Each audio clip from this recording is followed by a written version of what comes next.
श्रीमान नित्यानंद प्रभु किस प्रकार महामंत्र का प्रचार करते थे, उनके एक भजन से हम जानते हैं। कहते हैं, अधमा पतिता जीवे द्वारे द्वारे गिया, हरि नाम महामंत्र देन बिलाइया। कहते हैं श्री चैतन्य महाप्रभु हरिदास ठाकुर और नित्यानंद प्रभु को कहते थे कि आप जाओ और लोगों को हरिनाम के द्वारा उनका उद्धार करो। तब श्री चैतन्य महाप्रभु के आदेश को पाकर हरिदास ठाकुर और नित्यानंद प्रभु अधम पतित जीवेर द्वारे द्वारे गिया। कहते हैं कि उस समय नित्यानंद प्रभु और हरिदास ठाकुर घर घर जाकर हरि नाम महामंत्र देन बिलाइया। हरिदास ठाकुर और नित्यानंद प्रभु दोनों जाते थे और घर घर जाकर हरिनाम प्रदान करते थे। लेकिन किस प्रकार हरिनाम का प्रचार करते थे? तब कहते हैं, यार देखे तारे कहे दंते तृण धारी, आमारे किनिया लह भज गौर हरि।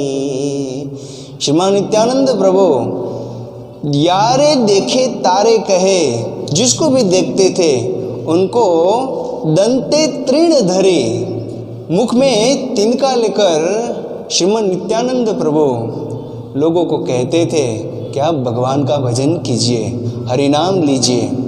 और इस प्रकार श्रीमान नित्यानंद प्रभु और हरिदास ठाकुर ने अनेक लोगों का उद्धार किया। श्री चैतन्य महाप्रभु जब झारखंड के जंगलों से जब जा रहे थे और उस समय श्री चैतन्य महाप्रभु अद्भुत नाम संकीर्तन करते थे, और उस नाम संकीर्तन के प्रभाव से कहते हैं कि जंगल में रहने वाले जो हिंसक प्राणी थे वह भी अपना जन्मजात स्वभाव छोड़कर श्री चैतन्य महाप्रभु के साथ कीर्तन करते थे।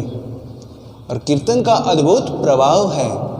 श्रील प्रभुपाद जी एक बार न्यूयॉर्क में भगवद गीता पर प्रवचन कर रहे थे और उस दौरान श्रील प्रभुपाद जी कीर्तन के विषय में बता रहे थे। प्रभुपाद जी कहते थे कि कोई भी शिक्षित हो, अशिक्षित हो, धनी हो, निर्धन हो, इस देश का हो या प्रदेश का हो, कोई भी हो, वो कीर्तन कर सकता है। श्रील प्रभुपाद जी कहते हैं कि भगवान का कीर्तन करने में कोई खर्च नहीं है, कोई हानि नहीं है, कोई समय की हानि नहीं है, न तो धन की हानि है। श्रील प्रभुपाद जी भक्तों को बता रहे थे कि यदि आप बस से कहीं सफ़र कर रहे हैं और यदि आपके पास 2-3 घंटे का समय है तो आप बहुत सुंदर नाम संकीर्तन कर सकते हैं। भगवान के पवित्र नाम का अद्भुत प्रभाव है। शास्त्रों में अजामिल की कथा पाई जाती है। कहते हैं कि अजामिल बहुत पापी था, लेकिन कहते हैं अंत समय में उन्होंने भगवान का पवित्र नाम का उच्चारण किया और अंत समय में भगवान का नाम लेने के कारण अजामिल इतना पापी होने के बाद भी अजामिल का उद्धार हुआ। हमारे शास्त्रों में कहा गया है, हरेर नाम एव केवलम, कलो नास्तेव नास्तेव नास्तेव गतिरन्यथा। कलयुग का जीव भगवान के पवित्र नाम का उच्चारण नहीं करता है तब तक इनका उद्धार नहीं होता है, नहीं होता है, नहीं होता है। श्रील प्रभुपाद जी कहते हैं कि यदि कोई नाम संकीर्तन करता है तो वो भगवान के संपर्क में आता है। वे कहते हैं कि यदि कोई निरंतर कीर्तन करता है तो कीर्तन करते करते वह अनुभव करने लगते हैं कि भगवान हमारे पास है।